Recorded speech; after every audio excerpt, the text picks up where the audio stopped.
¿Qué es la disfasia? De las distintas alteraciones del desarrollo que se presentan en la infancia, una de las más frecuentes es la dificultad de la función del lenguaje, es decir, alteraciones en los procesos de comprensión y expresión, lo cual limita considerablemente la capacidad de comunicación. Por lo tanto, se manifiesta en dificultades para hablar y para comprender el discurso hablado. Esta comprende tres tipos de problemas: dificultad para adquirir el instrumento lingüístico y sus reglas de funcionamiento, dificultad de usar el lenguaje e integrarlo, y dificultad para desarrollar la comunicación para expresar, a través de ellas, sus sentimientos. Una disfasia puede trastornar de forma diversa la utilización de las distintas funciones lingüísticas, comunicativas o afectivas, que el lenguaje busca organizar, integrar y expresar. Un trastorno del lenguaje es un trastorno específico de la comunicación. Esto se puede interpretar de dos formas. La primera, el lenguaje nace de la comunicación si existe un trastorno del lenguaje y primero debe haber existido un trastorno de la comunicación.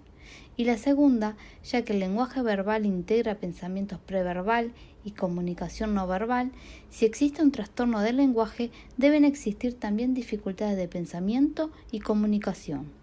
Además, la disfasia puede aparecer en otras patologías como la deficiencia mental, sordera, autismo, psicosis, y puede ir acompañado de otras alteraciones lingüísticas como la falta del desarrollo del juego, problema de la memoria, atención e hiperactividad.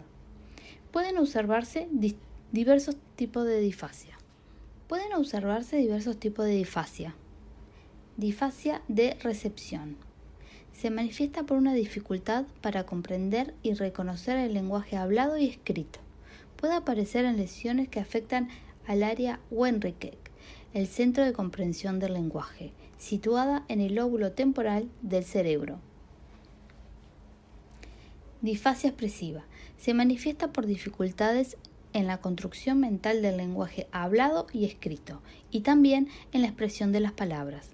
Puede aparecer cuando se lesiona el área de Broca, el centro motor del lenguaje, que se encuentra en el lóbulo frontal. Disfasia total. Puede aparecer cuando se dañan ambas áreas del cerebro. En estos casos, la disfasia es de recepción y expresiva. También se afectan la comprensión y la construcción del lenguaje. Características. Dificultad para organizar palabras. Déficit en la comprensión del lenguaje. Dificultades en el juego simbólico. Déficit en la memoria.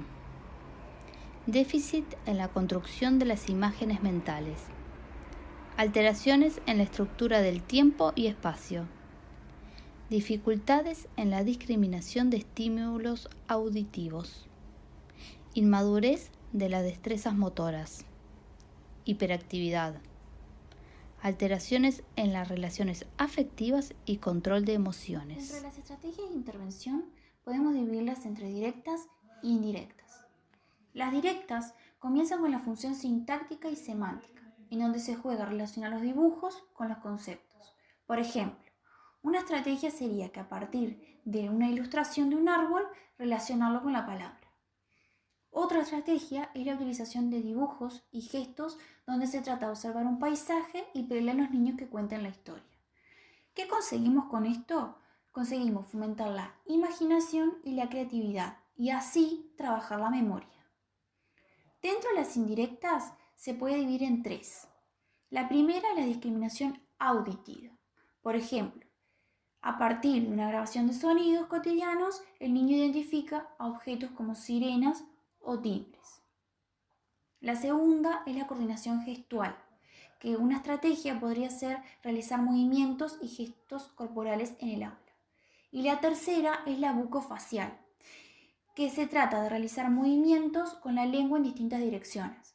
¿Para qué sería esto? Para ejercitar y trabajar todos los órganos, tanto boca, labio y lengua, que intervienen en la articulación. Existen métodos para tratar la disfasia. Uno de ellos es el método fonético, el cual se utiliza cuando hay dificultad en la percepción del habla. Por ejemplo, Se puede fomentar el diálogo haciendo uso de cuentos y láminas para crear nuevas palabras y así ampliar el vocabulario. Otro método es el método sintáctico, el cual se basa en la coordinación y la unión de palabras para formar oraciones con conceptos. Por ejemplo, se puede presentar el enunciado: la niña corre en el parque, y observar su estructura, que es sujeto más verbo más complemento. Otro método es el método semántico, el cual está ligado al desarrollo cognoscitivo. Aquí los conceptos se tratan de trabajar con objetos cercanos al niño. Por ejemplo, utilizar en áreas de juego y en aulas un cubo. Algunos síntomas de la disfasia son que el niño no produzca ningún fonema o que lo haga con poca claridad, dificultades llamativas en la comprensión, por ejemplo, a veces parecen sordos o no responden cuando se los llama, poca expresión, que no se ría ni llore, presenta una intencionalidad comunicativa pobre y grandes dificultades para adaptarse al interlocutor, presenta dificultad para manejar pronombres personales, preposiciones y conjugaciones, no conjuga tiempos verbales, vocabulario reducido, dificultad para recordar enunciados largos y repetición de palabras sin saber lo que significa.